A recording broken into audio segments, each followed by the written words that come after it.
नमस्कार मित्रांनो, मी पवन जाधव आपले सहर्ष स्वागत करतोय आपल्या पवन ॲग्री या यूट्यूब चॅनलमध्ये। मित्रांनो, आज आपण गुजरातमध्ये एका बनाना प्लांटला व्हिजिट देण्यासाठी आलेलो आहे। तुम्ही बघू शकता हा प्लॉट कसा आहे। तर यामध्ये जवळपास याला 8 ते 8.5 महिने लागवडीला पूर्ण झालेले आहे। तुम्ही बघू शकता याची क्वालिटी, ग्रीनरी कशी आहे, एकदम प्लांट। आणि तुम्ही खोड सुद्धा बघू शकता, जवळपास 40 इंचच्या वरती त्याची डेव्हलपमेंट झालेली आहे। आणि यामध्ये कोणत्याही रोगाचा प्रादुर्भाव या प्लॉटमध्ये दिसत नाही।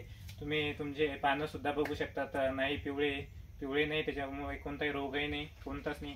आणि या प्लॉटची विशेषता अशी की कमी खर्चात आपण डेव्हलप केलेला आहे। पोलन ॲग्रोने कमी खर्चामध्ये याला डेव्हलप करणं वेळोवेळी इथं येऊन यांना सल्ला दिलेला आहे। तर मित्रांनो, आज तुम्ही त्याची क्वालिटी वगैरे बघू शकता, फळ बघू शकता, याची क्वालिटी वगैरे कशी आहे। तर मित्रांनो, याला जवळपास 11 ते 12 फण्या अजून निघालेल्या आहेत आणि जवळपास आपण याला 10 ते 11 ह्या फण्या आपण ठेवणार आहोत। तर मित्रांनो, आज आपण बघू याची फण्या ठेवण्याची योग्य पद्धत कशी आहे आणि त्याला साफसफाई वगैरे कशी करायची।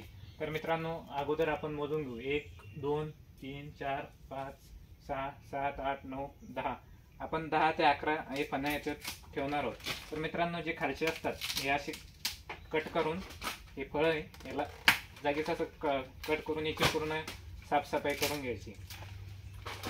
याची साफसफाई करण्याचं कारण म्हणजे जे फ्लावर्स वगैरे याला सकिंग पेस्टमुळे ब्लॅक डॉट पडण्याची शक्यता खूप असते। त्यामुळे याची योग्यरित्या आपण साफसफाई करणं योग्य वेळी करणं आवश्यक आहे। मित्रांनो, तुम्ही बघू शकता की ते आपण 10 याचे फण्या वगैरे ठेवल्या आहे। क्वालिटी सुद्धा एकदम एक नंबर आहे। परंतु आता पावसाळ्यात सीझन चालू होत आहे, त्यामुळे आपण याच्यावर एक बंच स्प्रे सुद्धा घेऊ शकतो, ज्यामुळे याची सकिंग पेस्ट, त्याच्यानंतर वातावरण यामध्ये ह्युमिडिटी वाढू शकते। त्यामुळे आपण एक आयडॉलचा स्प्रे घेणार आहोत आणि एक इमिडा म्हणून घेणार आहोत, ज्यामुळे सकिंग पेस्ट कमी होणार। त्यासोबत तुम्ही फंगीसाईड घेऊ शकता, जसं की रोको झालं, बायोस्टिन झाला। तर तुम्हाला प्रॉपर सांगतो मी किती ml वगैरे घ्यायचं। तर तुम्ही आयडॉलचं आपलं पोलन ॲग्रो मिनरल प्रायव्हेट लिमिटेडचं आयडॉल तुम्ही 20 ml प्रति 15 लिटर पंपासाठी घेऊ शकता। त्यानंतर इमिडा 10 ml वापरू शकता। इमिडा यासाठी घ्यायचं की जी सकिंग पेस्ट यावरती येणार आहे, सकिंग पेस्टमुळे काय होणार, तुम्हाला एक ब्लॅक थ्रिप्स वगैरे दिसणार, म्हणजे ब्लॅक डॉट दिसणार, त्यासाठी आपण इमिडा वापरायचं। इमिडा नंतर तुम्ही एक फंगीसाईड घ्यायचं। फंगीसाईड याच्यासाठी की जे आपली मेन दांडी असते याला एक रेडिश कलरचं एक फंगस लागण्याची शक्यता असतं, त्यामुळे इथं फंगस डेव्हलप होऊ शकतो। त्यामुळे त्यासाठी आपण फंगीसाईड रोको घेऊ शकतो। आणि जो आपण इथून कट केलेला आहे त्यामुळे सुद्धा इथं फंगस लागण्याची खूप शक्यता असते। त्यामुळे इथं कमी फंगस मारण्यासाठी आपण त्याला फंगीसाईड वापरू शकतो।